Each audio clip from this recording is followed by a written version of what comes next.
다시 우리 신앙의 로드맵 시리즈 말씀으로 돌아왔습니다. 여러분, 광야 여정과 같은 길을 인생을 모두가 살고 우리는 지나가고 있습니다. 그러나 우리의 인생의 길을 아시는 분은 우리의 믿음이죠. 오직 하나님 한 분밖에 없습니다. 여러분, 우리 하나님은요, 아무 대책 없이 당황하시거나 그러신 분이 아니십니다. 우리가 그렇죠. 모든 상황으로 볼 때 우리 하나님을 이해하기 힘들 정도로 때로는 어려운 시간, 정말 말 그대로 길이 안 보이는 광야의 시간과 같은 순간들을 보내지만 돌아보면 하나님이 항상 그 자리에 계셨어요. 그리고 인도해 주셨습니다. 할렐루야. 그런 우리 시각에서 우리가 오늘 또 말씀을 대했으면 좋겠습니다. 우리 하나님은, 예수님은, 성령님은 단 한 가지 질문을 하시는 것 같아요.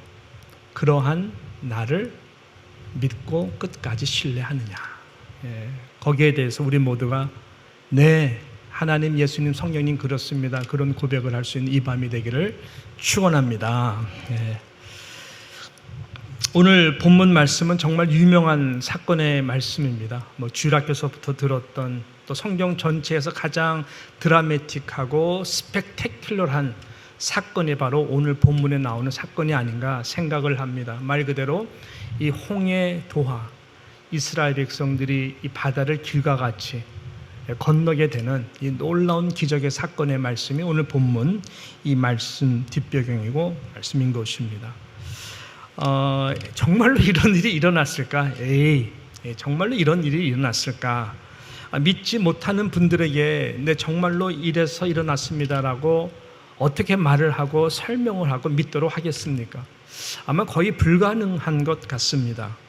그러나 믿음의 영인 여러분, 성령이 그 심령 가운데 있고 그러한 자들에게는 직접 보지 못했어도 우리는 바로 하나님의 말씀을 아무 의심 없이 너무나 확실하게 믿어지는 것이죠. 할렐루야. 그런데요, 감사하게도 요즘은 과학적으로 이 테크놀로지가 여러분의 생각과 상상을 초월할 정도로 발전되어 있습니다. 실은 그런 시대를 우리가 살아가면서 많은 성경적 고고학자들이 이 성경에서 일어난 사건들을 여러 각도에서 전문적으로 지금 발굴하고 찾아내고 증명하는 일들을 하고 있습니다. 그래서 그 테크놀로지로 홍해 바다 이 갈라지는 사건이 바로 이것이었을 것이다. 여러 추측들이 있었는데 그것이 좁아지면서 그것을 발견하게 되고, 그리고 놀랍게도 그 바다 밑을 깊숙이 최첨단 그 잠수 여러 가지를 통해서 저희들이 보니까 놀랍게도 당시 애굽 그 병거들, 이 병거들 마차들이 발견이 된다고 하는 것입니다. 실질적으로 이렇게 발견이 됐어요. 애굽 시대에 그런 것들이 그 밑에서 줄비 늘어져 있는 것을 발견을 하고 있는 것입니다. 여러분, 노아의 방주도 그렇고요. 이 무너진 여리고성의 성도 마찬가지입니다. 실은 저는 어젯밤 같은 경우에는 전 다큐를 보는 것을 참 좋아하거든요. 그래서 그 실로, 이 구약에 나오는 실로라고 하는 도시를 너무나 중요하게 여긴 이런 성경 고고학자들이 함께 모여서 이 발굴을 시작한 것입니다.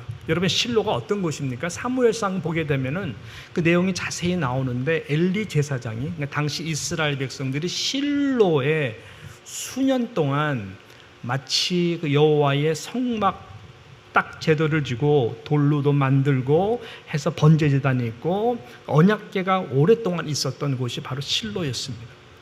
엘리 제사장이 그곳에서 나중에 언약궤가 블레셋에 뺏겼다는 소식을 듣고 뒤로 넘어져서 죽게 되는 사건이 실로에서 있었죠. 그래서 어제 다큐를 쭉 봤더니 그곳을 저희들이 발굴하고 발굴할수록 바로 이 성경의 정확한 그 사실이 드러나는 것을 보게 되었습니다. 거기 보니까는요, 놀라운 것이 그 양들을 중심으로 해서 수많은 그 짐승들이 번제 제물로 죽은 증명들이 너무나 100% 나오는 거예요. 많은 뼈들이 나오는데 수많은 떼가 그냥 죽은 그런 어떤 가축들의 죽음의 뼈가 아닌 것이죠. 아주 다 정리가 된, 그것이 레위기서에서 말씀한 대로 법에 의해 가지고 처리가 된 모든 제물의 그 짐승들의 뼈들이 발굴이 될 뿐만 아니라 지형적으로 이곳이 바로 들어가는 문이고 이곳이 바로 거룩한 언약궤가 있었던 곳이구나 하고, 그 이러한 번제단과 같은 돌 모양으로 정확하게 이 모세 시대 때 했던 모양이 그대로 드러나는 것을 보면서, 이 성경에 나타나는 여러 가지 모든 사건들 1.1획도 다 이렇게 역사적 증거의 사건이구나. 할렐루야.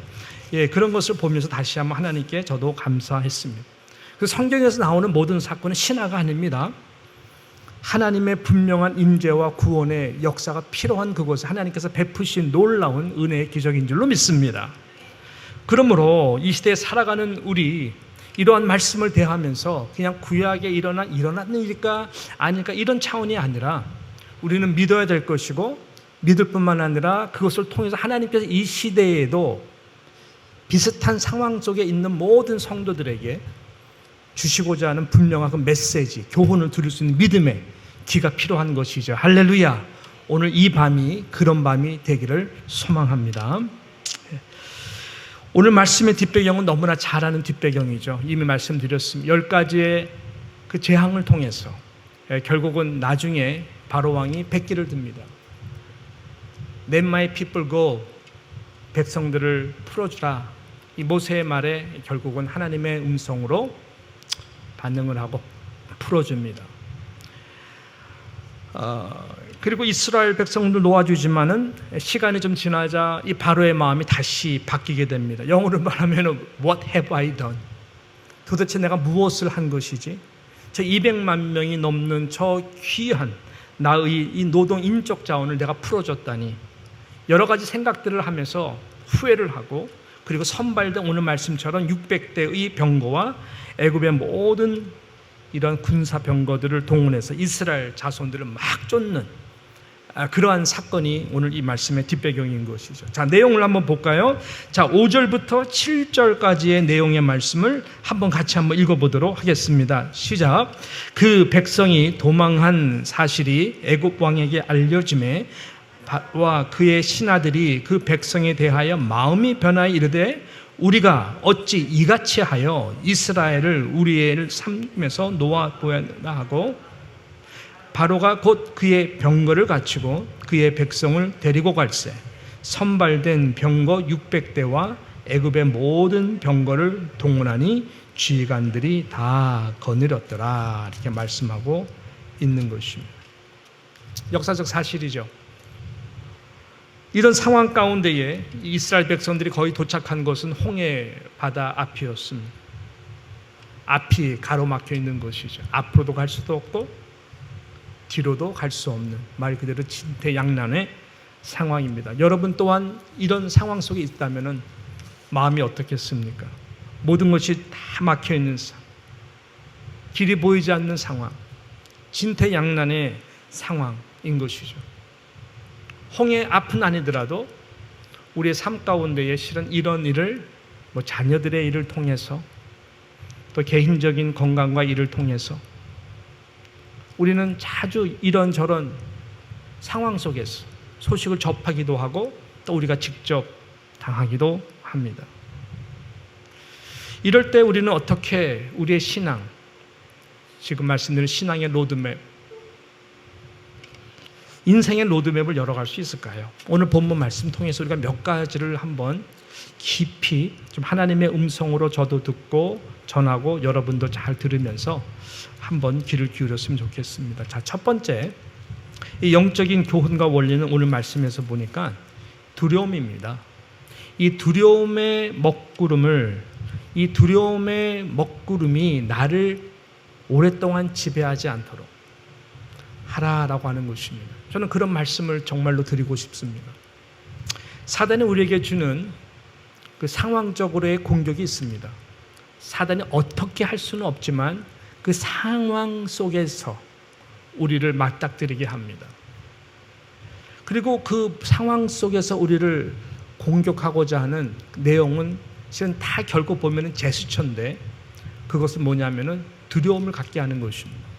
두려움을 갖게 하는 정도가 아니라 두려움에 사로잡힌 두려움의 종이 되기를 원하는 것이 사단의 가장 실질적인 전략입니다. 여기에 여러분이 그래서 속으면 안 된다라고 하는 것입니다. 이런 두려움을 갖는 마음 자체, 그 순간에 두려움의 마음 자체를 갖는 것은 죄가 아닙니다. 하나님이 우리를 그렇게 연약한 존재로 만들었습니다.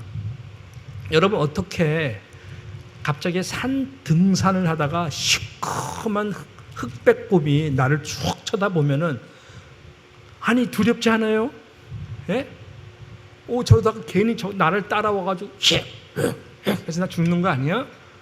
생각 들지 않겠어요? 그럼 두렵지 않겠어요? 그리고 흑백곰을 보고 아이 귀여워, 눈 참 이쁘네, 가가지고 할렐루야, 이런 삶이 어디 있냐고요. 예, 어떻게 하면 그 상황을 벗어날까? 또 벗어나지 못할 때 상황을 맞닥뜨린다면은 우리는 덜컥 마음의 두려움을 느끼게 돼요. 하나님의 중추신경을 그렇게 만드신 거예요.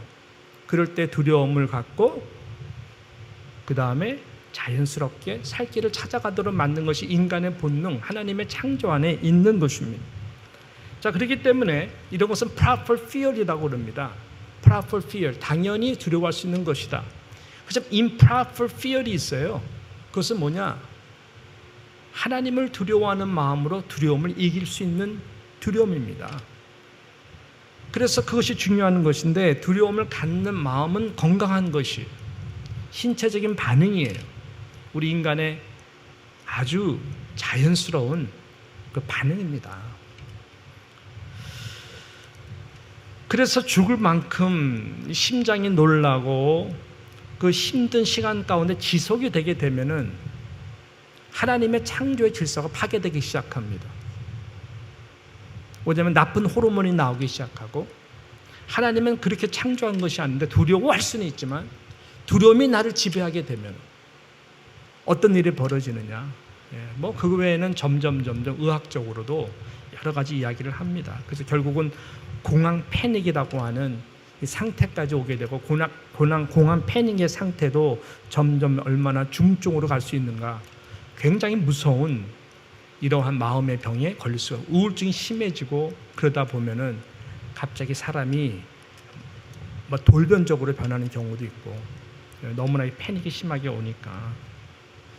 그래서 두려움의 생각이 끊어지지 않는 병들 때문에 오는 스트레스와 암, 여러 가지 많은 일들이 있는 것입니다. 하나님이 이거를 원하시는 것이야. 그래서 하나님은 우리에게 두려워하지 말라라고 그러는 거예요. 두려움을 느끼는 것은 당연한데 두려워하지 말라라고 하는 하나님의 말을 두려워하면서 경외하는 그 믿음을 하나님이 말씀하세요. 그래서 성경에는 가장 많이 나오는 말이 뭐라고요? 두려워 말라.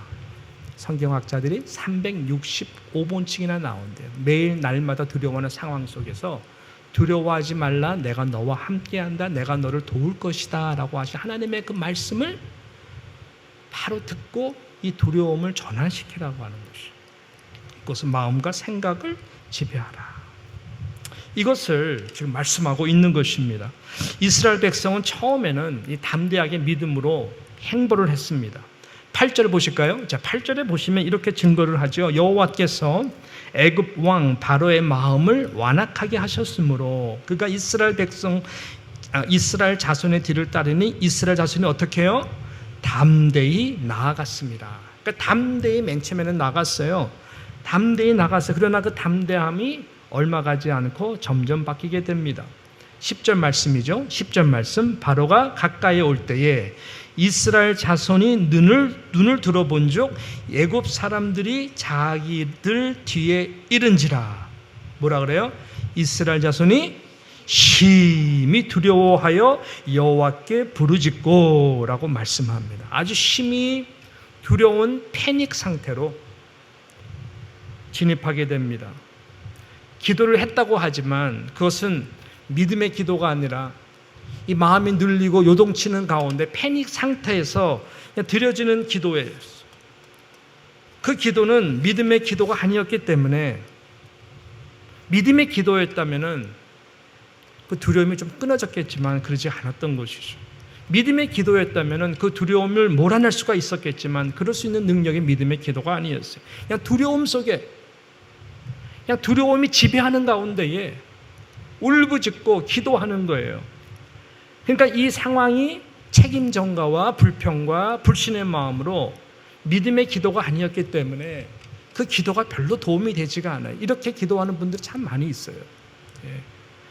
그래서 11절과 12절에 그런 패닉 상태에서 믿음이 없는 기도를 하니까요, 어떻게 저희들이 반응을 합니까? 11절, 12절에 인간의 나약한 모습입니다. 어쩌면 저와 여러분의 이 모습일 수도 있습니다. 11절부터 시작. 그들이 또 모세에게 이르되 애굽에 매장지가 없어서 당신이 우리를 이끌어내어 이 광야에서 죽게 하느냐? 어찌하여 당신이 우리를 애굽에서 이끌어내어 우리에게 이같이 하느냐? 우리가 애굽에서 당신에게 이른 말이 이것이 아니냐? 이르기를 우리를 내버려 두라. 우리가 애굽 사람을 섬길 것이라 하지 아니하였더냐? 애굽 사람을 섬기는 것이 광야에서 죽는 것보다 낫겠도다라고. 이 말씀의 내용을 출애굽 다 하시는 저와 여러분이 앉으면서 아이고 한심한 친구들 이러죠. 그죠? 조금 있으면 다 건널 건데.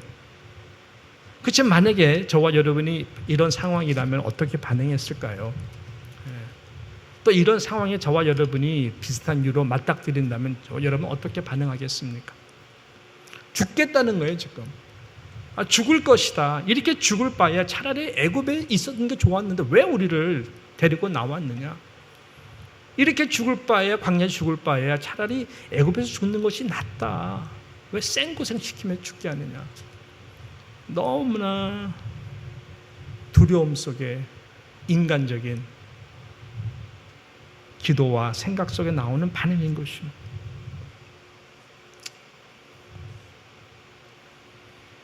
그래서 하나님이 말씀하는 거예요. 두려워하지 말라. 말씀하셨어요. 이제 두려워하는 것은 죄가 아니다고요. 그렇지만 두려워하지 말라라고 하신 하나님의 말씀을 무시하고 계속 두려워하는 것은 우리의 연약한 죄의 모습인 것입니다. 이 싸움인 것이죠. 그래서 우리는 이 두려움의 먹구름이 몰려올 때에 두려움을 느끼는 것입니다. 그러나 절대로 이 두려움이 계속해서 나를 지배하도록 그 환경에 내버려두면 안 되는 것입니다. 왜냐하면 그 환경을 궁극적으로 지배하시는 분이 누구예요? 하나님이십니다. 사단이 나에게 두려운 환경을 만들어줬다면 그 환경을 두려움에서 하나님을 두려워하는 마음으로 믿음으로 바뀌어줄 수 있는 분이 누구냐? 바로 또 하나님이시다 라고 하는 것입니다. 그래서 두려움이 여러분의 마음을 지배하도록 하지 않는 신앙 믿음 자세가 굉장히 중요한 것입니다. 그래서 우리는 이 하나님의 음성에 정말로 마음을 열고 들어야 되는 것이고 믿음으로 반응해야 되는 것이고 그 음성이 나를 지배하도록 성령님의 도우심을 여러분은 그 두려움 가운데 있을 때에 반드시 구하셔야 되는 것입니다. 가만히 오늘 말씀에 보시오. 아주 가려져 있는 하나님의 놀라운 이 모든 상황 속에 계획과 비밀이 있습니다. 그것을 찾아내야 되는 것이죠. 오늘 4절 말씀이 바로 그것을 말씀하고 있어요. 4절 말씀이 있습니다. 내가 바로의 마음을 완악하게 한즉. 내가 누구예요? 하나님이세요. 바로가 그들의 뒤를 따르더니 하나님은 다 하셨어요. 내가 그와 그의 온 군대로 말미암아 뭐를 얻으세요? 영광을 얻어. 이것이 하나님의 목적이에요. 영광을 얻어 애굽 사람들이 나를 여호와인 줄 알게 하리라 하시며. 이것도 굉장히 중요한 말씀이에요. 애굽 사람들이 여호와를 두려워함을, 바로의 말을 두려워하는 것이 아니라 여호와 하나님의 말을 두려워할 수 있는 그 놀라우신 하나님의 이 구원과 신앙의 계획이 이 가운데 있었던 것입니다. 중요한 것은 내가 그와 그의 온 군대로 말미암아 이스라엘을 통해서도 이 애국 군대를 통해서도 하나님은 영광을 나타내시기를 원하셨던 것이죠. 그렇기 때문에 이 모든 것은요 하나님의 전능하시고 선한 계획 손안에 있는 것입니다. 하나님의 말씀을 통해서 두려워하지 말라라고 하는 말씀의 모든 이유가 단순히 두려워하지 말아야 두려움이 없어진다는 차원이 아니라 이 모든 상황을 주관하는 자가 바로 나이다라고 하는 것을 믿도록 하기 위한 것이에요.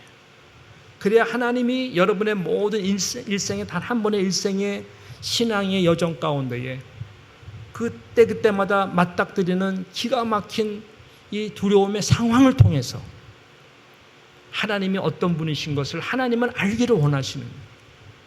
너의 존재는 우연이 아니다라고 하는 것입니다. 일어난 일도 단 하나도 우연이 없다라고 하는 것입니다. 그 일을 가만히 묵상해 보라는 거예요. 그래서 두려움이 변하여 이것이 우리의 기도가 되고 찬송이 되고 간증이 되기를, 하나님의 영광이 되기를 하나님은 이미 다 아시고 행하신다라고 하는 것입니다. 광야에 길을 만드시고 날 인도해. 저는 그 찬송 속에서 이 대목이 가장 은혜가 돼요. 나의 가는 길 주님 인도하시니 그는 보이지 않아도 날 위해 일하시네. 우리의 신앙이에요. 근데 보니까 광야에 길을 만드시고 날 인도해.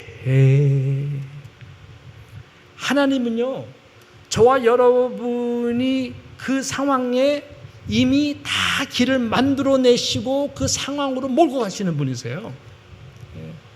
이 믿음을 먼저 갖는 것이 정말 그래도 두려워하죠. 그렇지만은 그 믿음이 있을 때 그 두려움이 나를 계속해서 지배를 하지 못하도록, 두려움이 나를 지배하는 것은 악한 사단의 계획이라는 것을 너무나 잘 알도록 하나님은 우리에게 은혜를 주시는 것입니다. 그 믿음의 눈으로 바뀔 때에 홍해 밑에 지금 가려져 있는 길이 보이기 시작한다니까요. 성령께서 그 눈을 열어주신다니까요. 그래서 우리 하나님의 이 놀라운 이 계획, 영광을 받으시고 원하시는 이 계획을 찾아내요.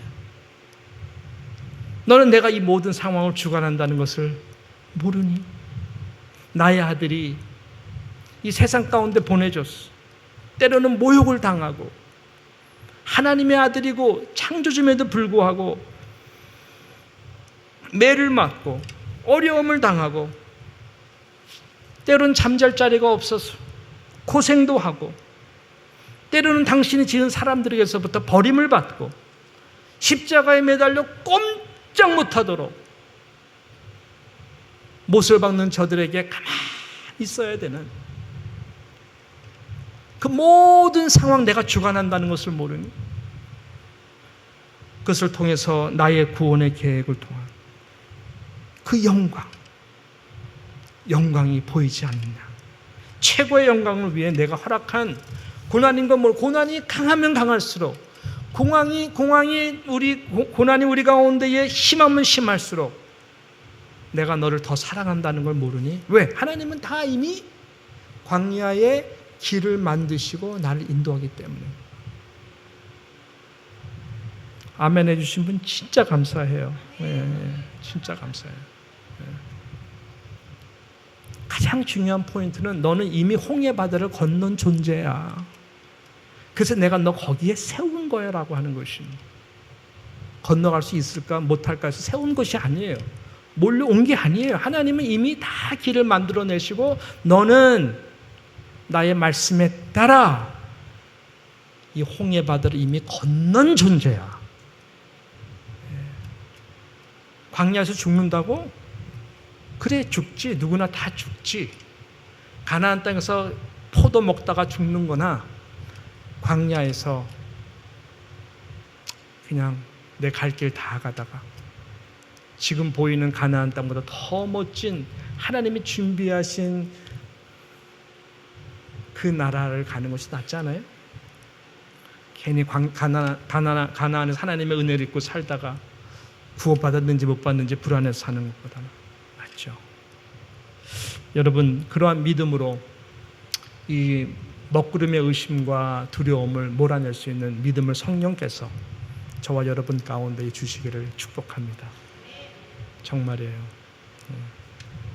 자, 그렇다면 어떻게 해야 하는 것일까? 이 마지막으로는 보면 우리에게 중요한 영적 교훈을 마지막으로 선포하고 있습니다. 그러므로 두려워하지 말고 가만히 서서 하나님의 일하심을 이제 바라볼 수 있는 그 믿음의 자리로 나가야 된다라고 하는 것입니다. 두려움과 의심의 마음이 아닌 절대 고요함 속에서 두려워하는 마음을 몰아내고 두려워 말라 나는 너의 하나님이라 내가 너를 도와주리라 말씀하시는 그 하나님이 어떻게 일하실까 믿음으로 바라보며 나아가는 것입니다. 하나님이 이제 나아가라 하실 때까지 아무것도 안 하셔도 돼요. 조용히 가만히 서서 두려움이 나의 마음을 지배하는 것이 아니라 이제는 두려워 말라 하신 하나님의 음성만 붙들고 도와주리라 약속하신 말씀을 믿고 하나님이 어떻게 일하실 것인가. 순수한 믿음, 순전한 믿음으로 여러분 조용히 한번 기도하는 그 시간을 꼭 갖기를 주님의 이름으로 축원하는 것입니다. 그것이 가만히 서서라고 하는 이 음성인 것입니다. 그래서 오늘 보십시오. 자, 13절 14절 말씀 같이 함께 읽습니다. 모세가 백성에게 이르되 너희는 두려워하지 말고 가만히 서서 여호와께서 오늘 너희를 위하여 행하시는 구원을 보라. 너희가 오늘 본 애굽 사람을 영원히 다시 보지 아니하리라. 여호와께서 너희를 위하여 싸우시리니 너희는 가만히 있을지어다.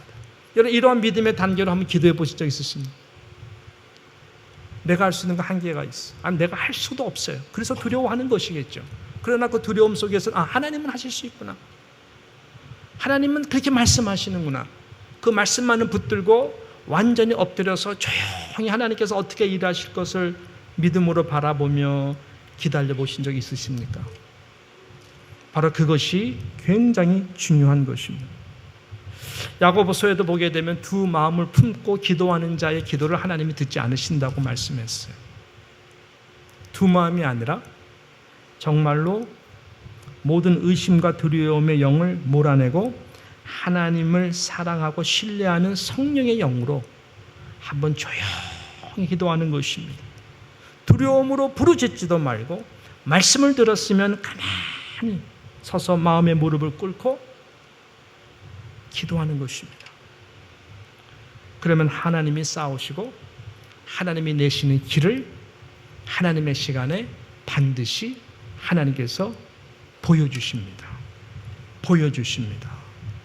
아까 말씀드린 대로 이 믿음이 있으면 홍해 바다 밑에 길이 있었네. 아니면 나로 물로 걷게 하시네. 라고 하는 것을 경험한다니까요. 풍랑과 파도를 두려워하며 그것만 묵상하며 벌벌 떨던 제자들에게 예수님께서 바다의 물 위로 걸어서 오십니다. 주여 주시니까 베드로가 물어봅니다. 내니 두려워 말라 안심하라 말씀하셨어요. 두려워하지 말라라 그랬어요. 안심하라라 그랬어요. 만일 주시오거든 나로 명하사 나로 하여금 바다를 걷게 하소서. Come 내게 오라. 그때 베드로의 모든 눈의 집중은 아시는 대로 풍랑과 파도에서부터 어디로 갔어요? 예수님에게로 갔어요. 예수님만 바라보고 내니 두려워 말라 안심하라 오라 하시는 말씀에 베드로가 믿음으로 탁 갔더니 바다에 길이 생겼어요. 주님이 만들어 오신 그 길을 보고 따라갔어요. 그랬더니 바다 위를 걷게 되더라고 하는 것이죠. 주님 앞에 거의 이르렀을 때 베드로가 점점 의심하기 시작하면서 어디를 봤어요? 주변에 풍랑을 봤어요. 빠지게 됐죠. 예수님이 잡으시면 뭐라 그랬어요? 왜 의심하냐? 의심이 적은 자야. 왜 의심하느냐? 네. 여러분 이거 굉장히 중요한 신앙이다라고 우리는 생각하는 것이. 왜냐하면은 풍랑과 싸울 때는 풍랑 속에 있었어. 주님이 계신 곳은 여러분 되게 평안한 곳입니다. 가만히 서 계신 곳이에요, 주님. 거기에는 태풍의 눈이라서 세미한 주님의 음성만 들리는 곳입니다. 바람도 없습니다. 태풍의 눈은 바람도 없어요. 주변은 회오리 바람과 같이 돌아가지만 태풍의 눈은 바람도 없어요. 주님이 바로 거기 서 계시는 것, 주님이 계신 곳, 하나님의 약속의 말씀을 붙드는 그 자리는 고요한 것이고 가만히 서서 하나님의 일하심을 바라볼 수 있는 마음의 평안이 오는 것입니다. 그것을 우리는 믿고 나아가야 되는 것입니다. 그래서 내 마음에 자꾸만 의심이 생기고 여러분 자꾸만 이렇게 풍랑이 이를 때 우리는 구속한 주를 바라볼 수 있는 믿음이 필요한 것입니다. 그럴 때 내 마음의 풍랑이 잔잔하며 구속한 주만 보이도다. 이것이 나의 간증이요, 이것이 나의 찬송. 이 고백이 되는 것입니다. 가만히 서서 그렇게 주님을 바라보고 나아가는 믿음으로 나아갈 때에 세상이 나를 뭐라고 해도 상황이 어떻게 돌아가도 상관이 없는 것이 아니라 상관이 없을 정도로 우리의 마음은 절대적인 평안을 누릴 수 있는 은혜를 하나님이 주시는 것입니다. 그럴 때에 뭐예요? 나의 모든 그 아픔과 고난이 변해서 이 찬송의 기도가 되고 내 앞길 아무리 멀고 험해도 찬송가의 가사처럼 주님만 따라갈 수 있는 그 신앙을 고난을 통해서 위기를 만났을 때 우리는 누릴 수가 있는 것이죠. 이러한 신앙 고백이 부족하지만 저의 신앙 고백이 되기를 원하고 이 사랑하는 우리 뉴욕 장로교회 모든 성도님들이 여러분의 삶 가운데서의 이 고백과 간증이 되기를 주님의 이름으로 축복합니다. 하나님은 오늘도 우리 가운데에 일을 하십니다. 그리고 광야의 길을 다 만들어 놓으시고 인도해 주십니다. 홍해 이미 바다의 길을 다 만들어 내시고 그리로 인도하신 하나님, 그곳을 지나가게 하시는 하나님을 찬양하는 것입니다. 할렐루야.